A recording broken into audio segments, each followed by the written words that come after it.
Furious world leaders have issued an ultimatum to Donald Trump. Open up the Strait of Hormuz immediately, or we are done in every respect with the United States. We're seeing world leaders cut bilateral deals with Iran, one after another, whether it was at the recent BRICS bloc meeting in New Delhi, or whether it is European nations and countries across the world picking up the phone and dialing Foreign Minister Araghchi and cutting direct deals with Iran. You have former allies of the United States recognizing Iran's sovereignty over the Strait of Hormuz by their actions, and this is 100% caused by Donald Trump's weakness, to which Iran is spiking the football, and they're just saying the quiet part out loud.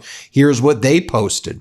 After ships from China, Japan, and Pakistan safely passed through the Strait of Hormuz with permission from Iran's Navy, several European countries are now seeking Iran's approval to allow their vessels to transit the strait. So one of the things that Iran choreographed with China while Donald Trump was out there basically begging Xi Jinping for help and saying how strong and how powerful you are, Xi Jinping, and please ridicule the United States even more, Iran was allowing multiple Chinese ships, the VLCCs and other big ships, to leave the Strait of Hormuz in order to send a message that Iran will make real deals with countries while Donald Trump is out there flailing, would be putting it politely. Now, we've seen how Donald Trump's trip was perceived in Japan. That was one of the countries I mentioned that have cut bilateral deals with Iran. And it ain't looking pretty for the United States in Japan right now.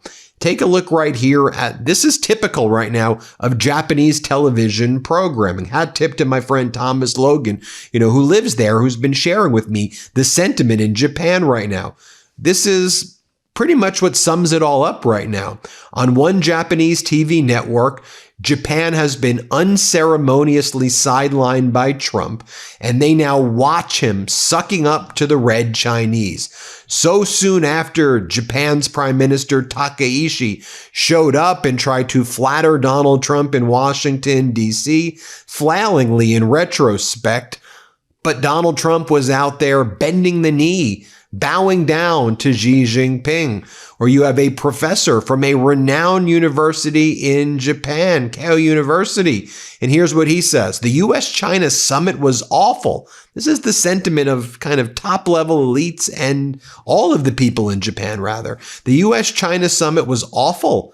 From the announced content, issues like Taiwan and Iran were just the two countries trading claims back and forth.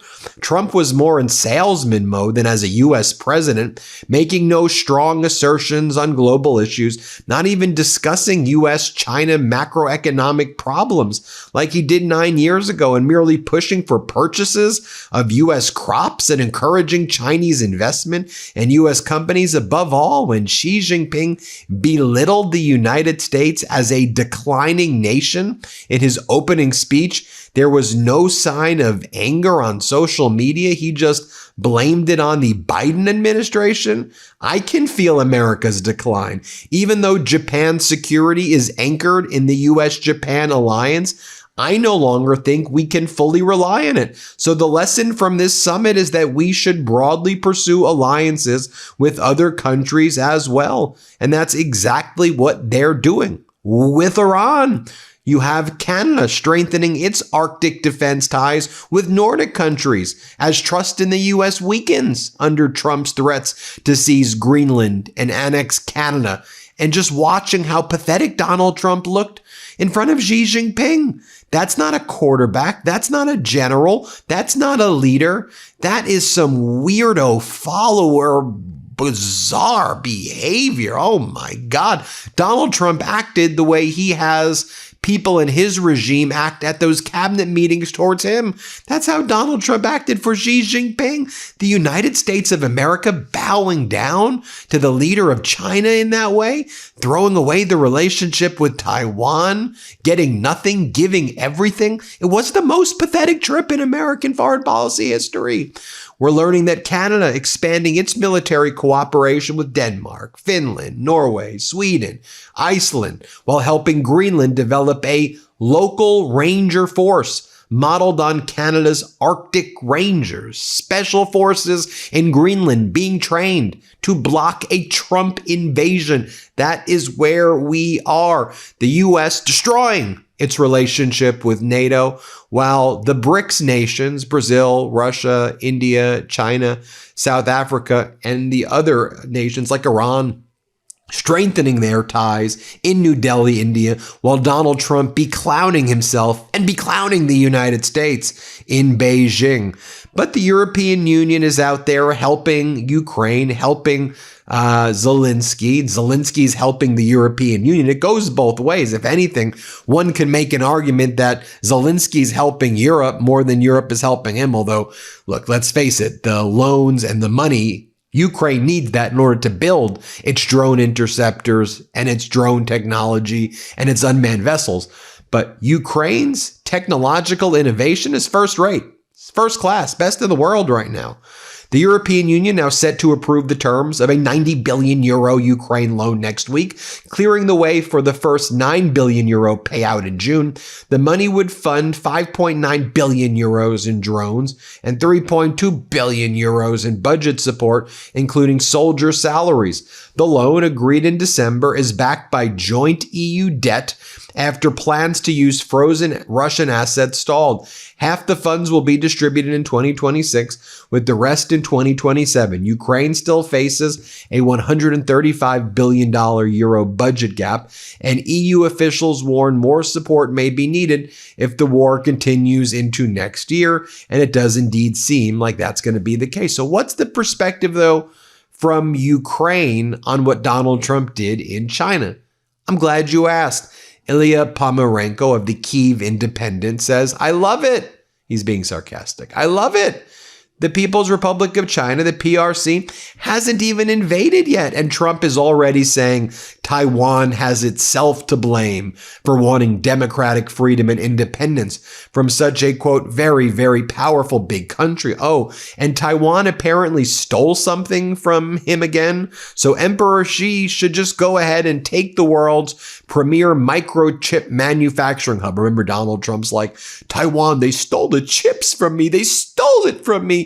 And Taiwan would never even exist if it wasn't for stupid past presidents who allowed Taiwan to steal from me. Dude, what are you talking about? You moron, you idiot, you vile piece of trash, you. Ilya Pomerenko goes on to say, it goes without saying that just as Ukraine and Taiwan have already heard it, the Baltic states, Poland, South Korea, and Japan will hear the very same message of betrayal if their hour ever comes. And pause. Poland just heard it. Donald Trump withdrawing 4,000, 5,000 troops, heading for deployment in Poland. Why? Because even though it's a model ally, it's on the eastern flank, it's close to Ukraine, it's close to Russia. That's how Donald Trump's helping Putin, in my opinion.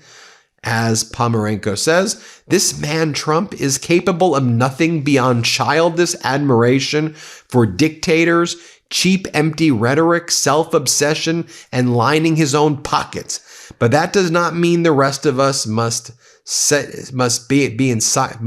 together within that madness.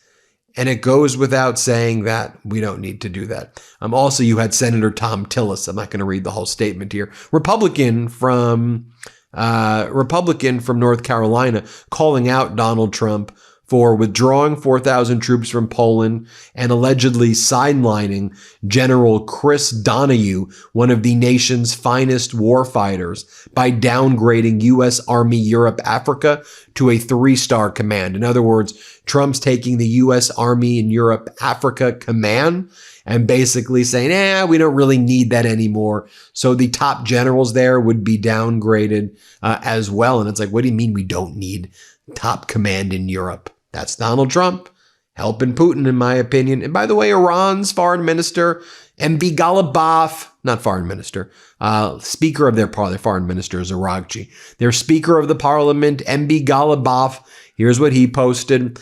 The world stands at the cusp of a new order. As President Xi said, the transformation unseen in a century is accelerating across the globe. And I emphasize that the Iranian nation's 70-day resistance has accelerated this transformation. The future belongs to the global South. See that language? Each word very specifically picked out and coordinated.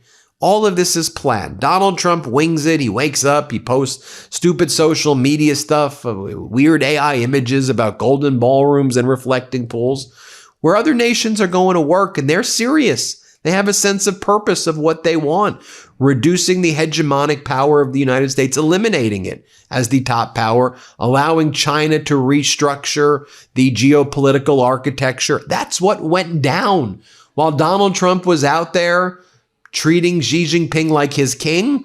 The global architecture has shifted, ladies and gentlemen. Foreign Minister Aragchi visited China right before Donald Trump showed up, a week before. Guess who's going to be visiting China a week after? On May 19th, welcome Vladimir Putin to meet with Xi Jinping in Beijing. So you see Iran met first, then you have Trump's visit, then you have Putin's visit. That's what's going on there. And you have Foreign Minister Aragchi working with Xi Jinping and coordinating a lot of those statements that were made. MB Ghalibaf reiterating it right there.